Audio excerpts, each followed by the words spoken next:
And welcome everybody, it's Dan Latto speaking, hope you're well today. So, what is going on? What kind of mess do we find ourselves in this week? What is it, 19 days into the job? Crashed the pound more than any other time. I mean, I just don't even know what to say about this. The pound is lower than it's ever been. My costs are going up here in Spain because of the pound euro rate. Our interest rates are going up. Bank of England are talking about doing an emergency interest rate rise. Like, is that even going to happen? I mean, it's trending on Twitter right now. And they said that they actually won't hesitate to increase the Bank of England rate. I mean, they just had a Bank of England rate last week. And now they're going to put it up again and maybe 1% as an increase. Like, could you imagine that? Imagine you're a first-time buyer.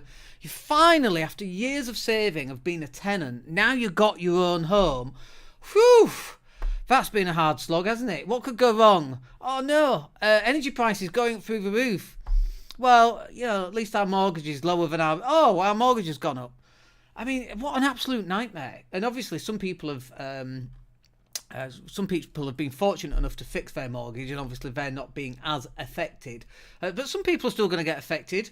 Like, a significant proportion of the UK population right now is going to get affected by this. And look, we're going to go into some doom and gloom in this session, I'm afraid, because there's no point in just ignoring it. There's no point in pretending that this thing doesn't happen. I was talking to someone last week and going, oh, no, there is no cost of living crisis. And I'm like, just jump on Twitter. It doesn't take long, just 2 minutes. No, I don't trust Twitter. I don't trust what goes out on Twitter. What are you talking about? You don't trust what goes out on Twitter? What, all these individual people with a Twitter account, they're all lying, are they? I mean, don't get me wrong, some people are. Russian bots and all of that kind of thing, and I kind of get that. But not everybody who's posting on Twitter about their 89-year-old parent who's had to spend 16 hours outside on the floor because that's how long it took to get an ambulance. They built a den around this poor guy. Like, the state of the nation right now is shockingly bad. And we're going to talk about what we can do about this a little bit further down. About what people can do and how to prepare and really what you can do to change stuff around a little bit. But let's just talk about the Bank of England interest rate rise. Like, do you think it's going to happen? Do you think it's not going to happen? I'd be interested in knowing what you guys think. I personally think, I mean, if you're looking at gilt yields pull back from multi-year highs as Bank of England and Treasury seek to calm nerves. I mean, mortgage lenders are pulling, I've literally just gone to Twitter and typed BOE, right? Mortgage lenders are pulling deals because the cost of borrowing over 2 to 5 years has shot up so fast along with gilt yields. That's happening regardless of attempts by calming by the Bank of England. I can't remember seeing that before, and I've been reporting on financial markets for 27 years. This is where we're at, folks.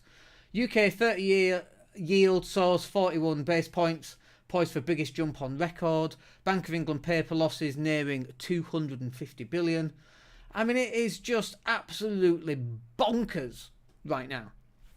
So let's talk about this. What are you going to do? And I can't be on long because I'm due on a call in the next 10 minutes or so.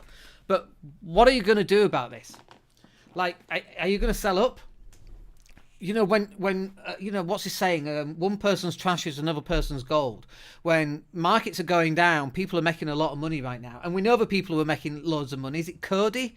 Whatever his name is, who had, before the budget came out, 2 nights before the budget came out, with Kwasi Kwarteng, had lunch.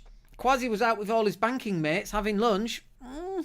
I'm sure that's not insider trading. I'm sure Kwasi didn't mention anything at all about what was going to come up in his budget, and all these people just happened to be shorting the pound as if by magic. This is where we're at. We're at the most corrupt government in the UK's history, and people are just completely ignoring it, and as though it doesn't matter.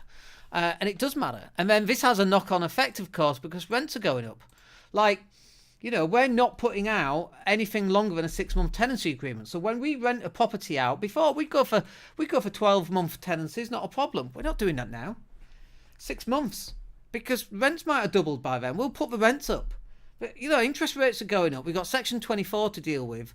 We will put rents up. Make no bones about it. And also, one of the other reasons why I have no qualms about putting rents up. And one of the reasons I've got no qualms about putting rents up, I see some of the vitriol on Twitter about landlords.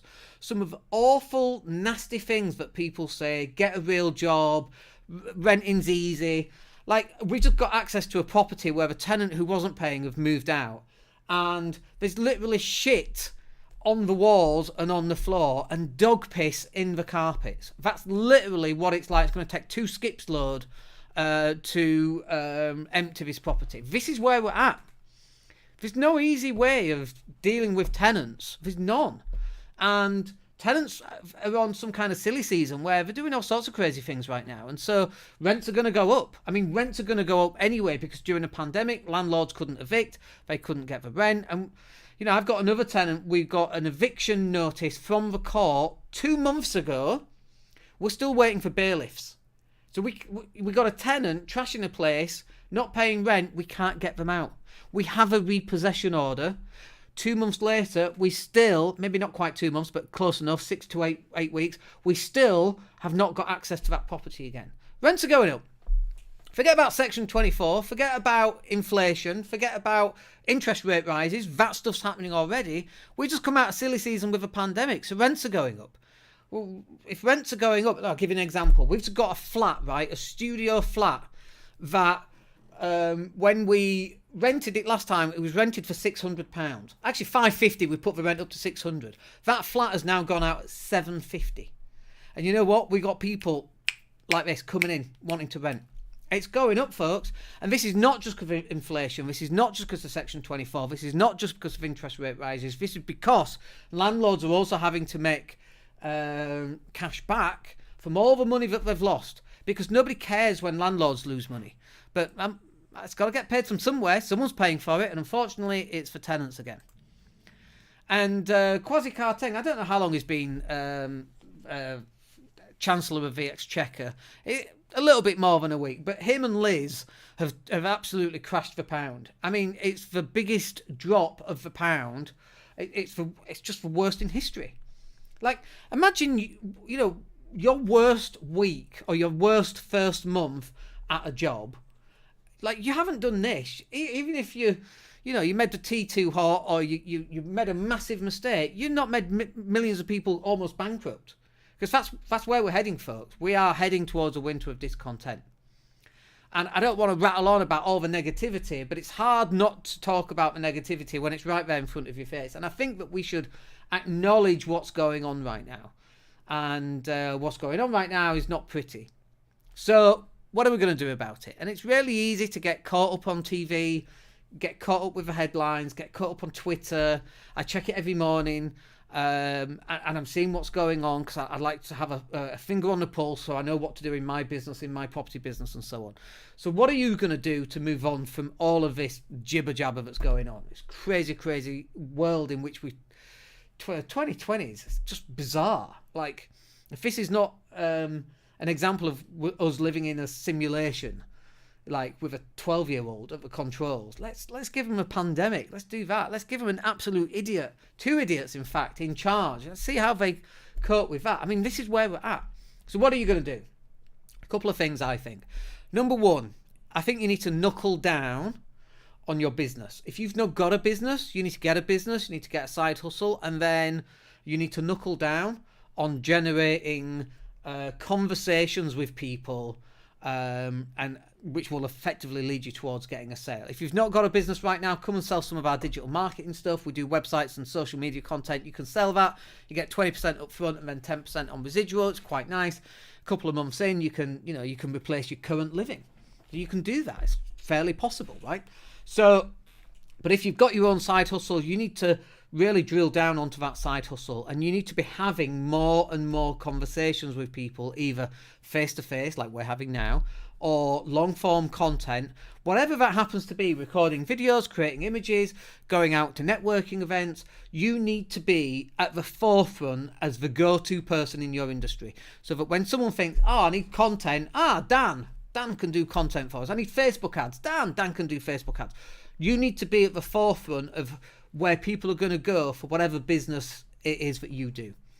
And the only way that you do that is by increasing the amount of content, getting into conversations that you wouldn't normally have. Like, we literally closed a client for Facebook ads this week. What day is it? Tuesday. Friday, the deal came in. This is an £8,500 a year client, right? We closed that client on Thursday. He was asking for something about Facebook ads, who to recommend, and I said he was looking for someone full-time, and I said, well, don't use someone full-time, use us, much less money. And we have a whole team of graphic designers and video editors and Facebook ads teams and content coordinators and copywriters. Why would you pay for someone full-time when we can do it all for a quarter of the price? It makes perfect sense. But we got into those levels of conversation. And that's exactly where you need to be as well. You need to be getting into these conversations so that people can be seeing you everywhere that they go. Why do you think we do so many lives? Why do you think we do so many replays? Why do you think we do so many podcasts and images and videos and long form content and driving traffic back to our website? We've literally quadrupled the number of website visitors going back to our website in the last 30 days. Quadrupled. That's 4 times the number of people that were hitting the website every single day, 4 times as many. And that's because we've put out so much content. Do you think we're closing more business because we're putting content out and being seen? Of course we are. It's not even a conversation, is it?